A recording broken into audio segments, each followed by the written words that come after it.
C'est une belle image printanière. Dans cette édition, nous nous rendrons dans les vergers fleuris de Fougerolles, en Haute-Saône, où la saison s'annonce bonne pour les producteurs. 220 rues n'ont pas de nom dans la commune de Sarlat en Dordogne. Les habitants sont invités à leur en trouver. Présentation de cette consultation dans quelques minutes. Vous l'avez peut-être remarqué, il n'y a plus d'enseigne commerciale à l'entrée des villages. Cette mesure de 2005 a permis de dégager le paysage, mais elle pose de sérieux problèmes aux hôtels et aux restaurants. Cédric Auger est le nouveau chef du Moulin Fourré, un restaurant situé dans un écrin de verdure à quelques kilomètres de Bernay. Cédric a racheté l'établissement il y a peu et si son choix s'est porté ici, c'est en partie à cause de cette préenseigne. Ça permet d'avoir un visuel, avoir une vitrine et que les gens passent devant et se disent « Ah tiens, il y a un restaurant par ici ». On est vraiment quand même perdu en plein milieu de la campagne.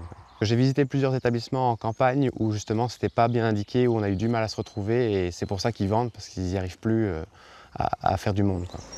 Une chance, car ces préenseignes sont en voie de disparition. Suite à un arrêté ministériel pris il y a 3 ans, 75% des communes de moins de 10 000 habitants les ont effacées du paysage, au motif d'une pollution visuelle. Mais pour beaucoup de restaurateurs et d'hôteliers installés à la campagne, cette mesure a parfois été catastrophique. La perte de chiffre d'affaires chez nos professionnels, autant sur le département de l'Eure que sur le plan national, est estimée. On a fait un audit chez tous nos adhérents, donc quelques 33 000 professionnels. La perte de chiffre d'affaires s'évalue entre 25 et 45%. Et parfois, certains sont même obligés de fermer. Pour pallier l'absence des préenseignes, des maires ont mis en place une signalétique plus discrète, un moindre mal, mais beaucoup ne le font pas. Dans un bourg, un fonds de commerce, restaurant, hôtel ou autre, ça fait vivre son petit village.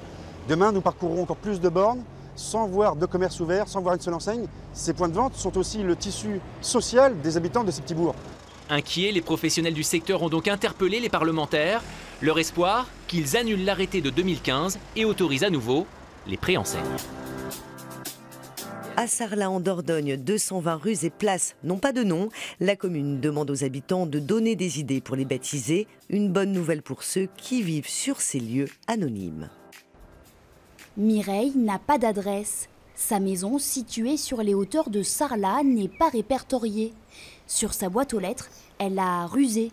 Je me suis créé un numéro qui est le 27 et j'ai appelé cet endroit Chemin de Nemouré. Voilà. C'est très galère parce qu'on ne me trouve pas. Quand des livraisons arrivent de Brive ou d'ailleurs, on ne me trouve pas parce qu'on ne connaît pas forcément la région et le coin. Mireille n'est pas un cas isolé. À Sarlat, 220 rues, places ou chemins sont anonymes. Charge à ses techniciens de les identifier. Comme ici, en pleine campagne, impossible de se situer.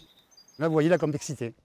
Un chemin pas nommé et avec un adressage qui ne correspond pas. Et des numéros qui ont été mis, on va dire, un petit peu par hasard. Baptiser les rues de la ville. Celle-là non plus, elle n'est pas nommée, la petite. Une obligation avant l'arrivée de la fibre optique prévue en 2019.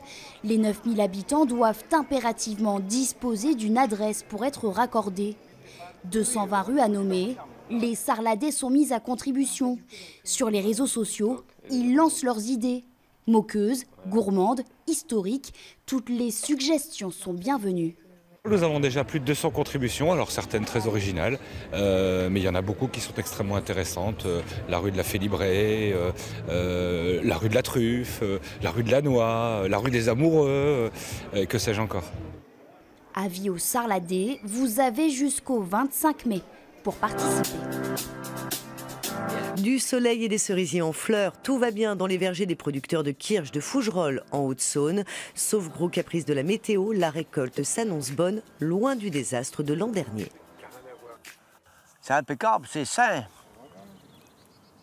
Des cerisiers bien fleuris, de belles couleurs, même avec 15 petits jours de retard, ça a l'air de s'annoncer plutôt bien, cette future récolte des cerises de Fougerolles. Elles sont très bien, ça a fleuri à la bonne date. La récolte, ça sera début juillet, à la première quinzaine de juillet, comme d'hab. Ni trop tôt, ni trop tard. À mon avis, elle s'est bien calée cette année. Une belle floraison qui attire l'œil, un spectacle unique en cette saison, tapissant la dizaine de milliers de cerisiers de Fougerolles et de ses environs d'une belle couleur printanière. Olivier Chollet est en pleine taille sur ces nouveaux cerisiers plantés récemment. Alors oui, ça s'annonce plutôt bien, mais le souvenir douloureux de la gelée de l'an dernier en fin de floraison est toujours dans les esprits. Cette année, on a les sols qui étaient gorgés d'eau de cet hiver. Là, on voit qu'en une semaine, 10 jours de température très positive, les arbres, toute la végétation a vraiment décollé d'un coup. Il ne reste plus qu'à attendre que la nature fasse son travail, avec une météo plutôt clémente. En tout cas, à Fougerolles, on y croit. Rendez-vous les 30 juin et 1er juillet à la fête des cerises, justement pour les déguster. Une belle image pour refermer cette édition, avec le retour à la mer de 3 bébés phoques qui s'étaient échoués cet hiver sur une plage.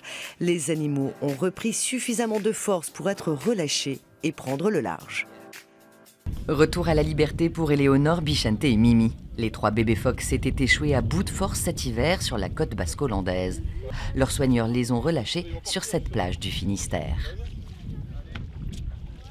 Maintenant, ils vont découvrir leur nouvel appartement qui est un petit peu vaste, donc il faut faire tous les recoins, toutes les pièces d'abord, mais je pense que ce soir, ils vont dormir dans le coin, pas très loin, puis ensuite, ils vont repartir au lever du jour pour chasser et j'espère se nourrir rapidement et continuer à grandir et trouver une colonie et faire leur vie, tout simplement.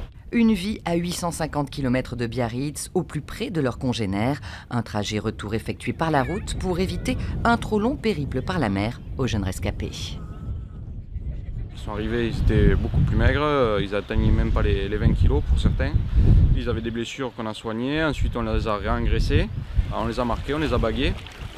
De quoi, à l'avenir, identifier et suivre ces 3 bébés phoques dans leur milieu naturel.